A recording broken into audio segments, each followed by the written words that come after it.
Okay, Councillor Scott? Could we be asking them to bring a portfolio with them?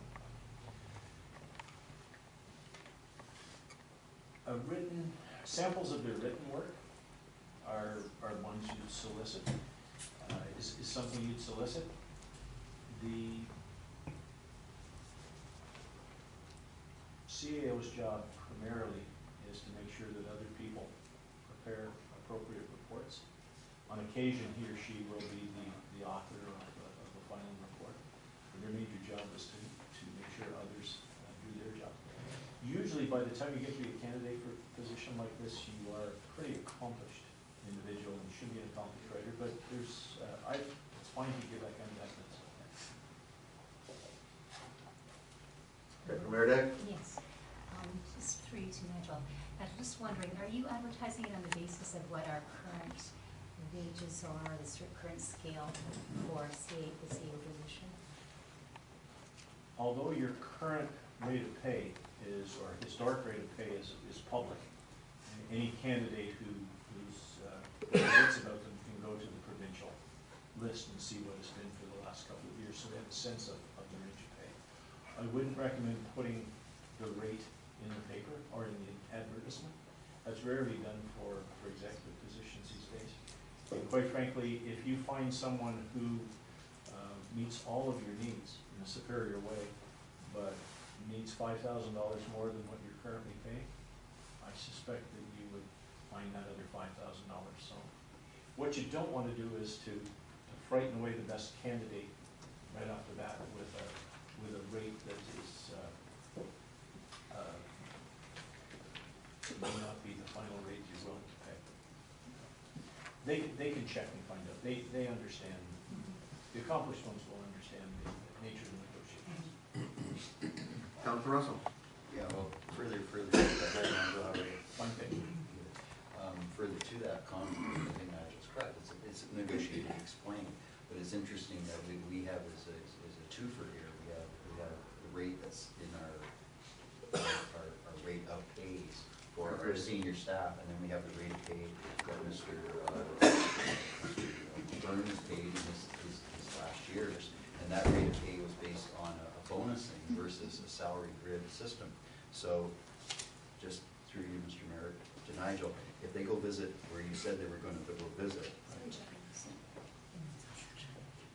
to me, that wouldn't be, if the 152 came up, that wouldn't be, that would be a bonus rate of pay versus what our rate of pay as per our executive thing is. So I guess my question would be, which would you be looking at for the deputy mayor's inquiry? Or which would they be looking at? I apologize. That's a good question. Presumably you're not. Is the bonus system that's existed a publicly available piece of information? Okay. So it's subject to negotiated contract with the individual. I think you'd have to ask the only person on council who's here. Okay. But it's probably privilege, I don't know. But I presume it would be, although the final rate is public, it's how you got there. It's not. I think what I would do is I'd want to talk to the treasurer, acting CAO, determine what the two were, and have that understanding so that we can explain that. The one thing that is well understood is that the Chief Administrative Officer's pay in any organization governed by the Pay Equity Act is not automatically subject to, or can be outside the points system that's been established for the grid. And I suspect that if it's established that way. Yeah, if it's But established. if you have an established grid system that was established within the pay equity and may have been anomaly, then the reasons for it, what are we advertising for is my point. We have a grid system which goes and uses that pay equity. But this is an anomaly, so we shouldn't be advertising an anomaly. We should be telling the truth to the potential candidates is what I'm trying to say. I would presume, Your Worship, that any candidate who is serious about taking this position has an individual contract negotiated with the council. Councillor Robinson? Nigel, if you haven't visited any of the northern coffee shops in Lambton Shores or read the papers over the last few months, you'll realize you're here for very controversial reasons. So I guess the question I have is, I don't want to see a candidate come here, and I don't want to use the term misled, but I don't want to see a candidate coming here thinking they've agreed to one thing and then reality sets in.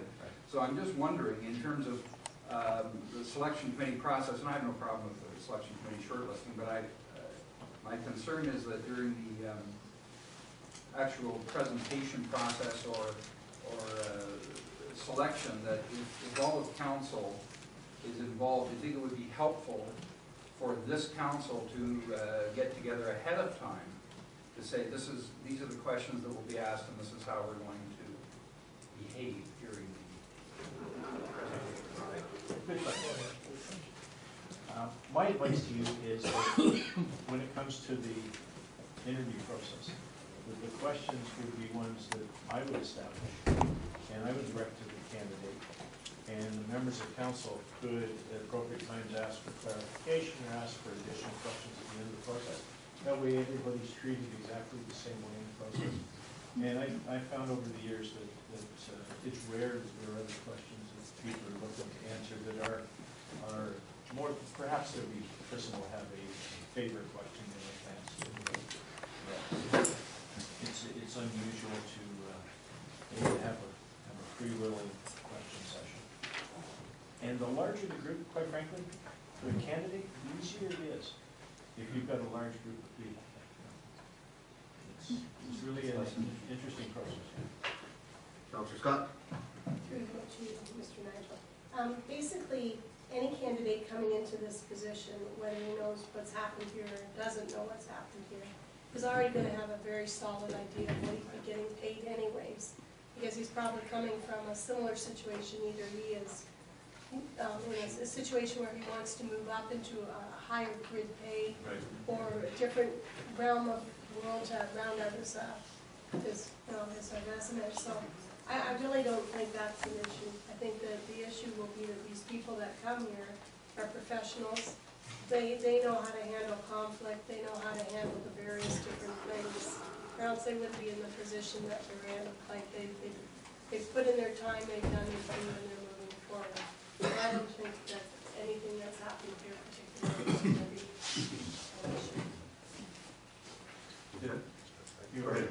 Just to comment on that. I would suspect every candidate who's worth interviewing knows how to use Google News. Okay? And so that's pretty clear, and to read what's just on Google. That's number one. The biggest challenge is to make sure that good candidates, good potential candidates, actually put their application in. That's the big challenge. And that's what I see as my challenge in this process, is to get them to the table. Deputy Mayor Day? Just a quick follow-up too. I understand that we started the process before, collected a number of resumes, and are you going to be utilizing those ones as well? Is that your understanding? Are you aware of those, and are you going to use those? I wasn't aware of those, but certainly those should be considered. That was for when we were doing the temporary position. Although it's quite possible that they saw it as a temporary, moving on to a full-time position ultimately too. So Certainly they'd be worth looking at. Okay. Any other questions? I guess you want to set up, be in contact tomorrow through Janet to set up time for interviews or meetings on Friday, if council's available for that. Anybody that's not available on a Friday, 20 minutes? Not seeing anybody? Thank you very much, Richard. Thank you. Look forward to the challenge. Very good. Thank you.